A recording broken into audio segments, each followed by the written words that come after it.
आज हम बात करेंगे phase voltage and line voltage के बारे में। साथ ही साथ अगर फेज वोल्टेज पता है तो लाइन वोल्टेज किस प्रकार से निकाल सकते हैं और लाइन वोल्टेज से हम लोग फेज वोल्टेज किस प्रकार से निकाल सकते हैं। फेज वोल्टेज और लाइन वोल्टेज को पढ़ने के लिए पहले आपको स्टार कनेक्शन और डेल्टा कनेक्शन पता होना चाहिए। हम जानते हैं अगर हम लोग को न्यूट्रल चाहिए, थ्री फेज और न्यूट्रल, तो हम स्टार कनेक्शन का यूज़ करते हैं, और हमें अगर थ्री फेज चाहिए तो हम लोग डेल्टा कनेक्शन का प्रयोग करते हैं। तो हम इसे स्टार कनेक्शन के द्वारा समझते हैं कि किस प्रकार से लाइन वोल्टेज और फेज वोल्टेज निकाल सकिएगा। तो स्टार कनेक्शन में तीन वाइंडिंग होता है, तीनों वाइंडिंग का नाम है, एक वाइंडिंग का नाम होगा आर, दूसरे वाइंडिंग का नाम होगा वाई और तीसरे वाइंडिंग का नाम होगा बी।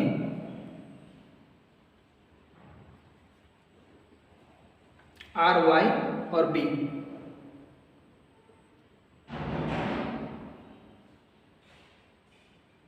और जहां पे आर, वाई और बी को एक जगह जोड़ते हैं वो टर्मिनल कहलाता है न्यूट्रल पॉइंट।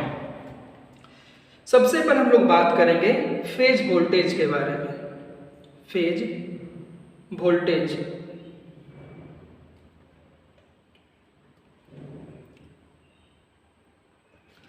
फेज वोल्टेज यहाँ पे तीन लाइन है, आर लाइन, वाई लाइन और B line. Voltage between any line and neutral, कोई भी एक लाइन और न्यूट्रल के बीच जो वोल्टेज होता है उसे हम कहते हैं फेज वोल्टेज। जैसे कि voltage between R and neutral को कहेंगे हम लोग phase voltage. Voltage between B और न्यूट्रल के बीच को हम लोग भी कहेंगे फेज वोल्टेज। और वोल्टेज बिटवीन वाई और न्यूट्रल, इन तीनों के बीच जो वोल्टेज होता है उसे हम कहते हैं फेज वोल्टेज। तो इसे हम लोग इस प्रकार से लिखेंगे, voltage between any phase, voltage between any line and neutral, voltage between any line and neutral is called phase voltage। कोई भी एक लाइन और न्यूट्रल के बीच जो वोल्टेज होता है उसे हम कहते हैं फेज वोल्टेज। स्टार कनेक्शन में फेज वोल्टेज या तो आर और एन के बीच हो सकता है, या फिर वाई और एन के बीच हो सकता है, या फिर बी और एन के बीच होता है। इसी प्रकार अगर हम लोग लाइन वोल्टेज की बात करें तो लाइन वोल्टेज दो लाइन के बीच जो वोल्टेज होता है उसे कहते हैं हम लोग line voltage.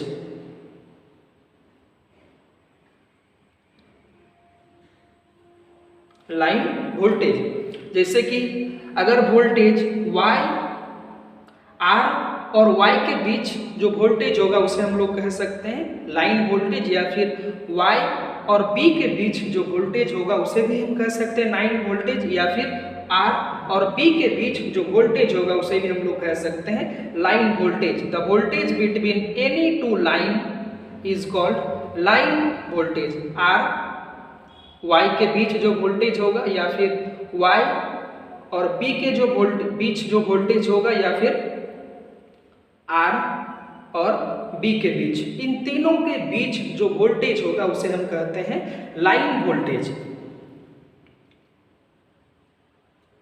Voltage between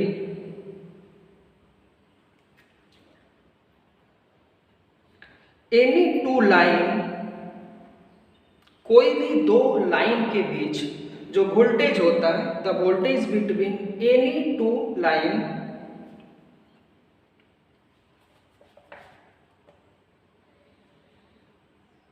the voltage between any two line in a three phase circuit. किसी भी थ्री फेज सर्किट में दो लाइन के बीच जो वोल्टेज होता है उसे हम कहते हैं लाइन वोल्टेज।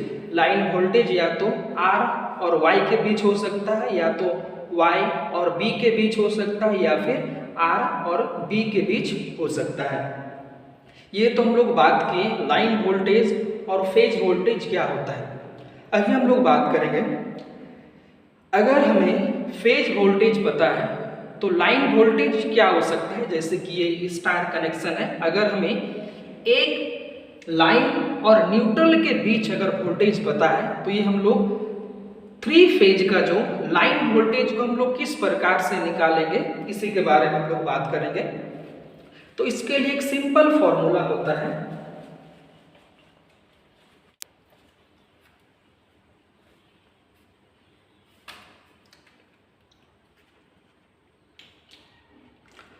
अभी हम लोग बात करेंगे, अगर फेज वोल्टेज पता है तो लाइन वोल्टेज किस प्रकार से ज्ञात कर सकते हैं, और अगर लाइन वोल्टेज पता है तो फेज वोल्टेज किस प्रकार से ज्ञात कर सकते हैं।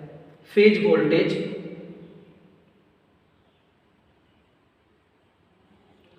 वोल्टेज को Vp द्वारा डिनोट करते हैं। P मतलब फेज और V मतलब वोल्टेज। फेज वोल्टेज, अगर फेज वोल्टेज 220 है या फिर 230 है तो इसका लाइन वोल्टेज क्या आएगा। चूंकि फेज वोल्टेज हमेशा बदलते घटते रहता है, कभी 220 होता है, कभी 210 या फिर 230 या कभी 240 भी होता है। तो हम लोग यहाँ पे दो रीडिंग लिए हैं, अगर वोल्टेज 220 वोल्ट है या फिर 230 है तो इसका लाइन वोल्टेज क्या आएगा। Vp equal to 220 voltage.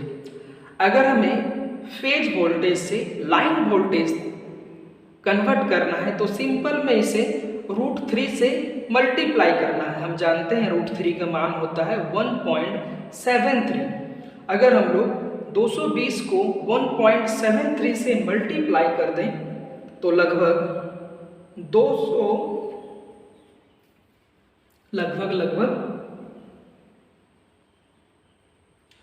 380 volt आएगा।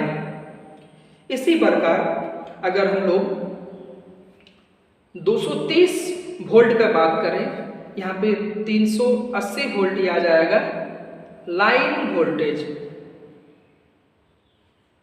380 वोल्ट आ जाएगा लाइन वोल्टेज। जब 220 वोल्ट फेज का रहेगा तब लाइन वोल्टेज आ जाएगा 380 वोल्ट। अगर हम लोग 230 वोल्टेज को फेज वोल्टेज मानते हैं तो इसमें लाइन वोल्टेज क्या आता है, इसका भी कैलकुलेशन करके देख लेते हैं। Vp इक्वल टू है 230 वोल्टेज। इसको अगर हम लोग 1.73 से मल्टीप्लाई कर दें तो लगभग 400 वोल्ट आता है। ये 400 वोल्ट है, इसको हम लोग कहेंगे लाइन वोल्टेज। इसी प्रकार हम लोग अक्सर सुनते हैं कि लाइन वोल्टेज 440 है। हम लोग अक्सर ऐसे सुनते हैं कि लाइन वोल्टेज 440 है। जब लाइन वोल्टेज 440 है तब फेज वोल्टेज क्या होगा, इसे भी हम लोग निकाल के देखेंगे, मतलब लाइन टू फेज वोल्टेज। ध्यान रखिएगा, अगर फेज टू लाइन वोल्टेज पूछा जाए तो सिंपल में आपको 1.73 से मल्टीप्लाई करना है। 1.73 से मल्टीप्लाई करना है। वही अगर लाइन वोल्टेज से line voltage two phase voltage आना पड़े तब लाइन वोल्टेज को डिवाइड कर देंगे हम लोग √3 से। लाइन वोल्टेज को जब डिवाइड कर देंगे √3 से तब आ जाएगा फेज वोल्टेज। ये सिंपल है, जब आपको फेज टू लाइन जाना पड़े तो √3 से मल्टीप्लाई कीजिएगा, और लाइन टू फेज में जब आना पड़े तो √3 से डिवाइड करना है। तो चलिए एक दो उदाहरण से हम लोग समझते हैं। सबसे पहले अगर हम लोग बात करेंगे 440 वोल्ट जब लाइन का है तो ये फेज का कितना वोल्टेज आएगा, तो लाइन वोल्टेज को VL द्वारा हम लोग डिनोट करते हैं। लाइन वोल्टेज है 440, अगर इसको हम लोग फेज वोल्टेज में कन्वर्ट करना चाहेंगे तो 440 बटा 1.73 से डिवाइड जैसे करेंगे तो लगभग 254 वोल्ट आ गया। 254 वोल्ट ये आपका कहलाएगा फेज वोल्टेज।